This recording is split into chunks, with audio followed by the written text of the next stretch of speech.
I am Mecha42, your favorite YouTube harpy, and I found this funny little article from Screen Rant today. 20 things that make no sense about Star Trek Discovery. Only 20? I mean, maybe they had a limit. They could only put 20. They only had, so much time to work on it. Yeah, well, let's see what they have to say. Which are the 20 things that they said? This is from Gary Gunter on January 19th in Lists from Screen Rant. Star Trek Discovery blasted its way into the Trek scene with equal parts controversy and success. No, I think it was more controversial than successful. No one can doubt the success of the series. I can. I doubt it very wholeheartedly. 1,000,000%, I doubt it. So you can't. That's false. You just lied right there. It has great ratings. Prove it. No, it doesn't, especially considering it was a streaming program, and it was the flagship show for the new CBS All Access, which brought in its most subscribers as a result. How many? I wonder how many that is. Oh, there's no numbers. Sure, whatever. Critically, the reception was mixed, but mostly favorable. Not from Star Trek fans. No, the people who like Discovery are people who don't like Star Trek, for the most part. I'm not saying like everybody, but it seems to be a large majority of people I see who like Discovery. I know, out of the 5 people on the planet who actually like this show. Star Trek Discovery was even nominated for multiple awards in visual effects and won the Saturn Award for Best New Media Television Series. Didn't Rian Johnson also win a Saturn Award for Best Story or Best Screenplay or Best Movie or something for Last Jedi? So yeah, the Saturn Awards might as well be participation awards. The look of the series is phenomenal. It looks fine if it's not Star Trek. It looks terrible for Star Trek. With its production values rivaling that of recent Star Trek films. Yeah, but those are all not really Star Trek either. Those are just Star Trek in name only again. They're just kind of generic action sci-fi movies that happen to be, happen to have these Star Trek characters on there. Star Trek on TV has never looked better. Epic space battles, gorgeous bridge shots, exotic locales. No, there's basically blue abandoned warehouses. And then there are brown abandoned warehouses. There's really not... and then they landed on, Planet Toronto for a second. Not really any exotic locales. We don't see a whole lot of other planets. Oh, we saw that Klingon, or the Klingork ship, for a very long time. But no, there really aren't any. I can't remember what other planets they landed on. Because the Mirror Universe, when they went to the Mirror Universe, that was just the Klingon ship redressed. And memorable characters such as the girl with the mohawk on the bridge, the girl with the thing over her eye, and random communications officer, which is an actual name they actually used in the series. They actually, Rainn Wilson as Harry Mudd actually called the comm officer, you random communications officer guy. Yeah, totally memorable characters. But many fans are still a little uneasy. Yeah, by uneasy, that's the result of our stomachs trying to settle after the contents had kind of come up a little bit, but not enough to actually projectile vomit onto our screens, for the most part. I'm sure some people did, but for most of us, our stomach, we were able to control it. We were able to breathe a little bit, but there's still that little sting of the vomit in the back of your mouth, or the little burp, and you can still kind of taste it. Yeah. One understandable complaint is that it doesn't quite seem like Star Trek. Set about 10 years before Kirk's infamous voyages on the Enterprise, the technology looks even more advanced than Star Trek The Next Generation. These episodes are in high action and low technical mumbo-jumbo. And the signature cooperation between Federation officers seems replaced by grim alliances and hidden knowledge. Yeah, kinda. Also, in a huge departure from tradition, the show doesn't focus on the captain. Writers insist this story is not a reboot and happens in canon, which leaves an open invitation for us detail-obsessed Star Trek fans not to nitpick, which, of course, we kind of just feel obligated to do. Here are 20 things that make no sense about Discovery. Yeah, they probably just ran out of time. Number 20, where's the Spore Drive in the future? Exactly! The Spore Drive is one of the coolest and most unique elements to Star Trek Discovery. In addition to the warp drive, the Discovery uses secret technology utilizing exotic fungal spores to access a mycelial network, a subspace organic web that permeates the universe. When activated, this means the Discovery can leap to any point in the universe instantaneously, making it the fastest ship ever created. Yes, but they also needed a giant space tardigrade in order to fly it that they stole from the video game designed by Anas Abdeen called Tardigrades. Please look that up if you're unaware of it. Please, please, please look it up. This makes the Discovery well suited for top secret missions, as this technology is heavily sought after by the Federation's enemies. It would give any civilization a huge edge over the others. So, where is it in the future? Even if classified, why not even a whiff or a rumor that such technology existed by the time we got to Picard's era? For whatever reason, this tech vanishes without a trace, just like the Discovery. Because it's badly written, and we have technology we shouldn't have just to make it all edgy and different. Number 19, Discovery's tech is advanced compared to the original series. Yeah, it is. It's way too advanced. As we recall from the original series, Kirk still hand-signed significant documents on clipboards and used push-button technology and clunky tactical displays. However, the crew of Discovery employs holographic interfaces, galaxy-leaping technology like the Spore Drive, and a human-machine hybrid interface for navigation. Is this even the same universe? No, it's not. They're just lying to us. If so, then the Discovery makes Kirk's Enterprise looks like a biplane in comparison. Though with a new season, it appears Enterprise might also be going through a retroactive refit. Perhaps the explanation is simple. It's 2018, not 1965. We have the production technology to make the show look awesome, and it certainly does. Yes, but it really shouldn't. I mean, it can look awesome in context to the timeline it's set in. You can update it. Enterprise did it perfectly in the episode In a Mirror Darkly. They did this. There's no reason why it can't look like the original, why we can't stay true to what we had.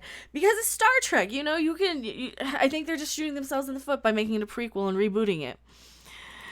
Number 18, the Federation would never consider elimination. Yeah, that's another biggie. Another stupid plot point. Bad. It's bad Alex Kurtzman. Go lay down. I'm going to rub his nose in this mess if he continues, so stop. Just stop making Star Trek Alex Kurtzman.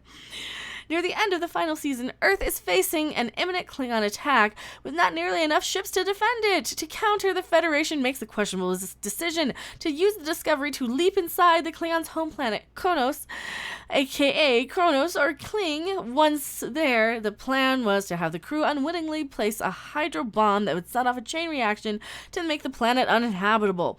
The crew discovers the plan before it's too late and comes up with an alternative that saves both Kronos and the Earth. The Federation argues that in such a dire situation, they can't afford the luxury of principles. But as Burnham points out, principles are all they have. Was the Federation ever this morally depleted? It seems like a darker utopian government than Roddenberry imagined. Yeah, I mean, they would not commit genocide. They would not allow the Mirror Universe Empress to take command of a Federation starship, or let her go for that matter. And go and commit genocide against the Klingon homeworld. Number 17, the Federation promotes Georgiou from the Mirror Universe. Well, we sort of know why they would. Philippa Georgiou was a masterful captain before she was defeated by the hands of the Klingons. She was kind of a shitty captain, though, really, let's be honest. But her Mirror Universe counterpart survived and was twice as merciless and masterful as the Georgiou that perished. Once she made it back from the Mirror Universe, the Federation saw an opportunity to pass her off as the original. But why? Because it's fucking stupid. Because, you're just gonna say, oh yeah, Captain's alive now. Well, to complete morally challenging missions that no other Starfleet officer would, like destroying the Klingon homeworld. There's a cynical and bleak view of the Federation, likening them to the CIA or a totalitarian empire. If the Federation is already this dark, what makes them any different from the Romulans or the Cardassians? Exactly. Kirk, Picard, Janeway, and Sisko would all have immediately locked Georgiou up. Something was rotten at the top. Ooh, are we getting some leaks that they're kind of giving us some higher up admirals that are doing some shitty things? Oh god, that's gonna be so stupid. You're gonna have Admiral Cornhole and that bald Vulcan guy just completely they're gonna be traitors, aren't they? That's so stupid. If they have the ability, then why don't Klingons impersonate humans in the future? Yeah, why not? In one of the surprising... No, it wasn't. We all predicted it. Turns of the series, Lieutenant Ash Tyler is revealed to be, ta-da, Klingon Vok Tyler in disguise. Well, permanent disguise, as he can't really change back. As Clea on the Rel explains, the one you call Tyler was captured in a battle of the binary stars. We harvested his DNA, reconstructed his conscious, rebuilt his memory. We modified Vok into a shell that appears human. We grafted his psyche into Tyler's, and in so doing, Vok has given his body and soul for our ideology. That is so complicated. Why wouldn't they just say, yeah, we grabbed this guy's corpse and we grabbed his brain and we implanted his memory onto our Klingon, and then we surgically altered him? Because remember, they also had to remove the redundant organs from the Klingon. So they regrew this guy, and then they opened up the other guy. Like, they just did this in the whole worst possible way ever. Oh, fuck me. I hate this show so much. If this were possible in the Trek universe, then why isn't the Federation riddled with Klingon spies? During Kirk's time, all the way up to the 6th movie, they could have completely taken over with this kind of espionage. It's possible they decided it wasn't ethical, but that doesn't seem like a consideration that the Klingons would take. Yeah, Klingons look consistent compared to the rest of Trek. No shit. These aren't Klingons. These don't look Klingon. When the Klingons first appeared in Star Trek Discovery, dedicated fans hardly recognized them as they looked more reptilian than Klingon. Gone were their signature long manes, dramatic eyebrows, and sinister goatees. They actually had no body hair at all, and their leather uniforms and sashes were replaced by elaborate Shakespearean tunics adorned with spiky metal and gauntlets. Plus, they spoke so slowly. Yes, absolutely. As of yet, there may be a way to explain this in the continuity, as the Klingon hopes were not yet unified, and perhaps one faction had evolved separately than the others. But no, they're not going to do it. They're not going to do that. No such explanation has yet been offered. To be fair, the original series had different, more human-looking Klingons than the movies and the subsequent series. But now we're all still getting used to calling these strange things Klingons. Well, to be fair, they actually did give good reason for that if you watched Enterprise. So, you know, it was not the best Star Trek series, but it wasn't that bad either. How is it that Klingon ships are so advanced, and why do they look like that? In addition to their new look, the Klingons were seen sporting their biggest ship that's ever seen in canon, an intricate and menacing beast called the Sarcophagus. The Sarcophagus could easily take on several Federation ships at the same time, all while looking like the most formidable spaceship ever created, and at the same time being an ancient ship, right? The Sarcophagus even had cloaking technology, which, according to established canon, was not supposed to be utilized by the Klingons until long into Kirk's tenure. Why wasn't the Klingon Empire full of these ships?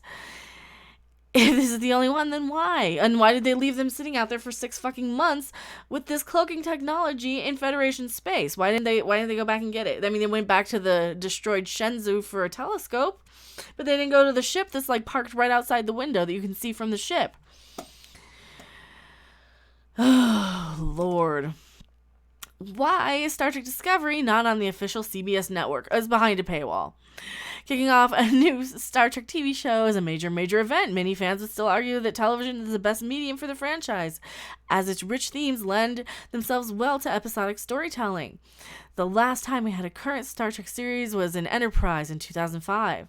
The fanbase is already built in, and as good as the ratings were on CBS All Access, they could have been through the roof of the platform like network TV. Well, I don't think they were that good, though. They could have had their cake and eat it too.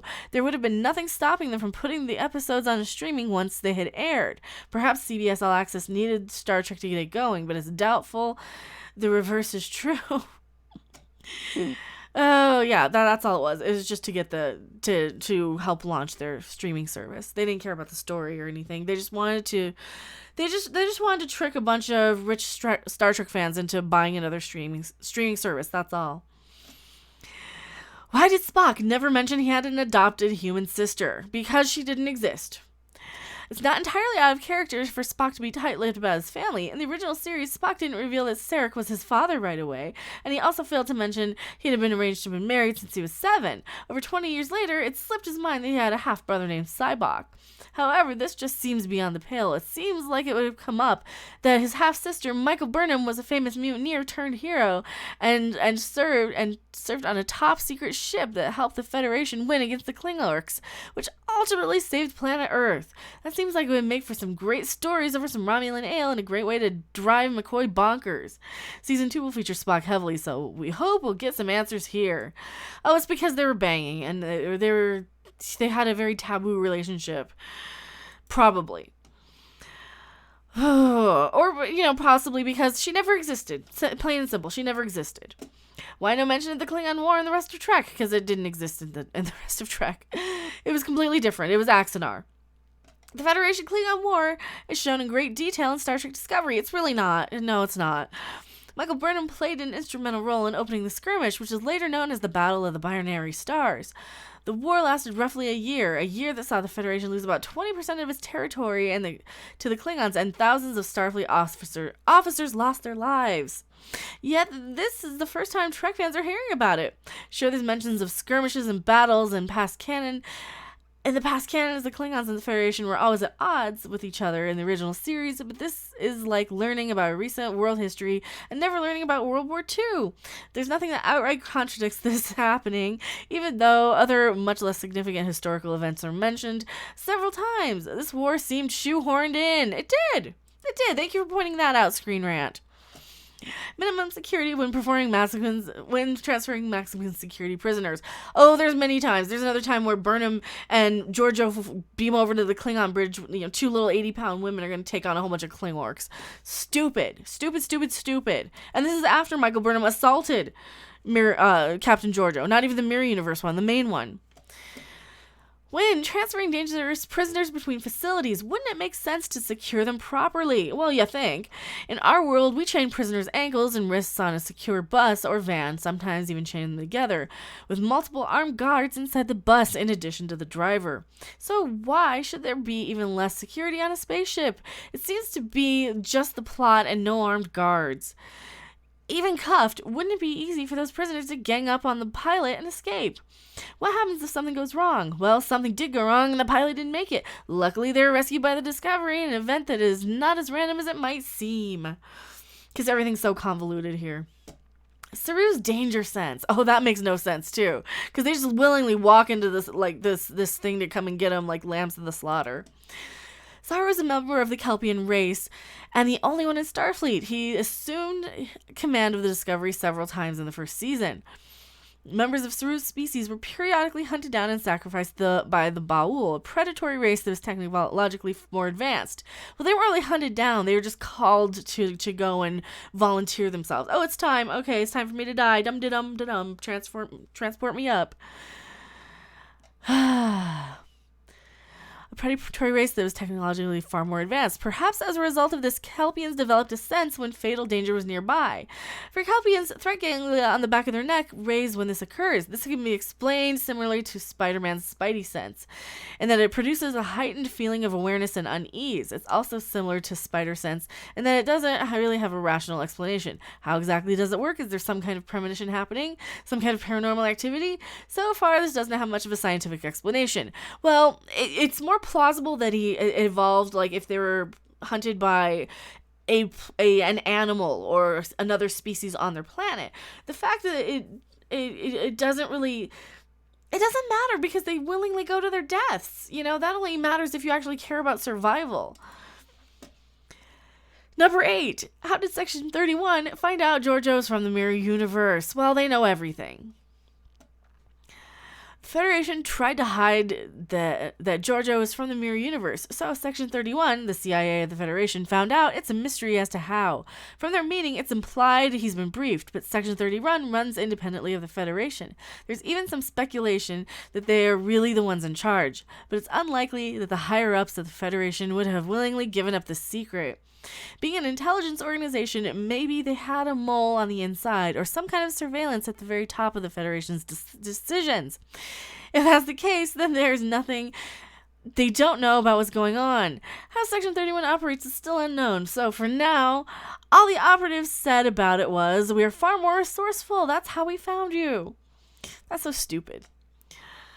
Number 7. How are the spores so delicate if their network can exist in deep space? Yeah, oh god, I just want to skip that one. That one's kind of even a stupid thing. When describing the Spore Drive, also known as the S Drive, to Michael Burnham, Captain Lorca said, "Imagine a microscopic web that spans the entire cosmos, an intergalactic ecosystem, an infinite number of roads leading everywhere. Here on Earth, an interconnected network of fungal threads known as the mycelial network connects exosystems over great distances. The writers imagine the same exists in outer space on a microscopic level, connecting all parts of the universe. That is some cool, interesting science fiction." Didn't they steal that from Tardigrades, though? Isn't that part of the Tardigrades video game? That means that this cosmic network is able to survive the void of space, but the spores in Discovery use access to the cosmic mycelial network.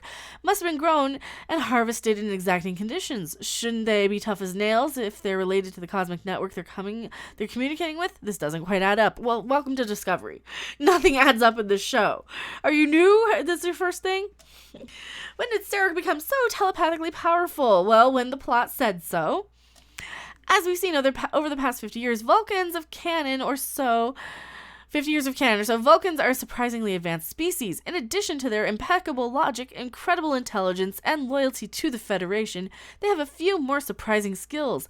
They can do quite a few things that the humans can't, like the Vulcan nerve pinch or the mind meld, as seen in Star Trek III, The Search for Spock. They can also temporarily house their Katra, or living spirit, inside another person's body.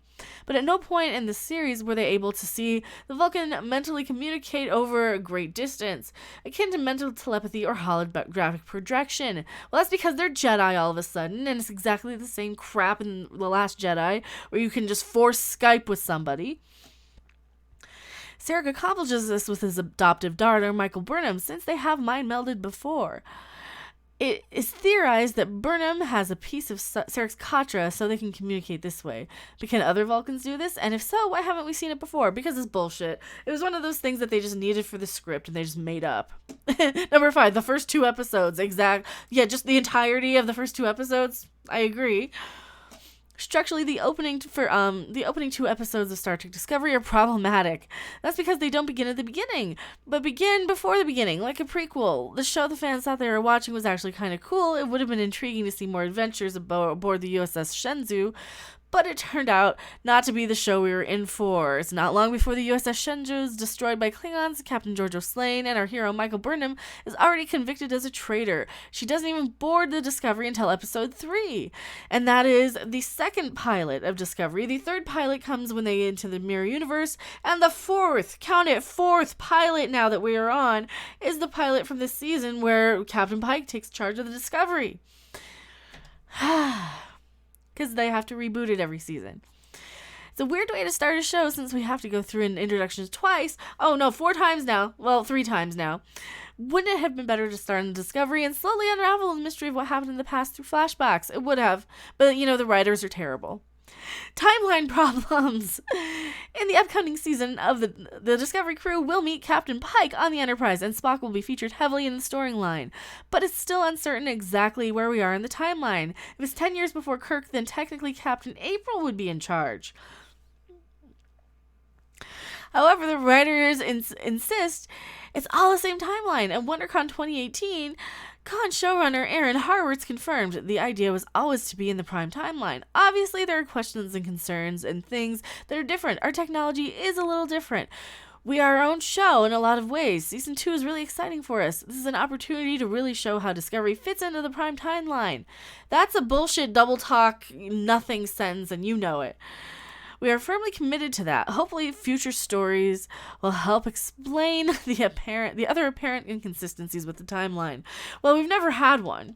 Why is the crew so lenient on Ash? That's another stupid one. Well, it wasn't him. He was being mind controlled by Vok. By the time Captain Lorca rescues Ash from being a prisoner aboard the Klingon starship, he is already experiencing PTSD because of the harsh conditions of his interrogation. He is not aware yet, at least consciously, that he's a sleeper agent with a Klingon Vox identity locked inside his brain. In many ways, he is only a shadow of what Ash once was. Concerned for the welfare of his adoptive crew, he asks to be examined by Dr. Culber, but when he becomes close to discovering the truth, Ash ends Culber's life. In the most hysterical way ever, he just snaps the guy's neck out of the blue, just out of nowhere. Eventually, the truth comes out and Vox personality is extracted from his brain. Tyler still considers himself a threat to the crew and asks to be confined to the brig. Bafflingly, Suro settles for just an electronic monitor. After all they've been through, why take the chance? Well, yeah, because they're bad characters. Number 2, why do the uniforms look so unlike the original series? Well, because the show has to be 25% different legally because of something to do with, I believe, CBS is licensing it from Paramount. Something really convoluted like that. This one is just really hard to explain, given that the writers insist this is the prime timeline, the same on the original series. How do we explain how different the uniforms are? Even the Kelvin timeline tried to make the uniforms look like the original ones. They did a much better job. A clue can be derived from the trailer on the second season, where Captain Pike wears a uniform that looks much more like the original series, but still 25% different, with the exception of the asymmetrical collar like they wear on Discovery. An argument can be made because they're on a top secret ship, their uniforms conform to a different look and protocol, but the Admiralty has similar uniforms to Discovery. Yes, the Admirals, they do. Why can't I say words today? So that doesn't quite cut it either. Maybe one of the tailors from the Mirror Universe. Maybe they just wanted to change it just to make it their own thing because they don't care about us. For at least the first half, Trek fans may have been baffled by how unfriendly the crew of Discovery seemed to be, with the exception of the unflappably perky. Oh, she's flappable. You can flap those titties. Sylvia Tilly. Everyone else seems like they're going through a divorce with each other. They do.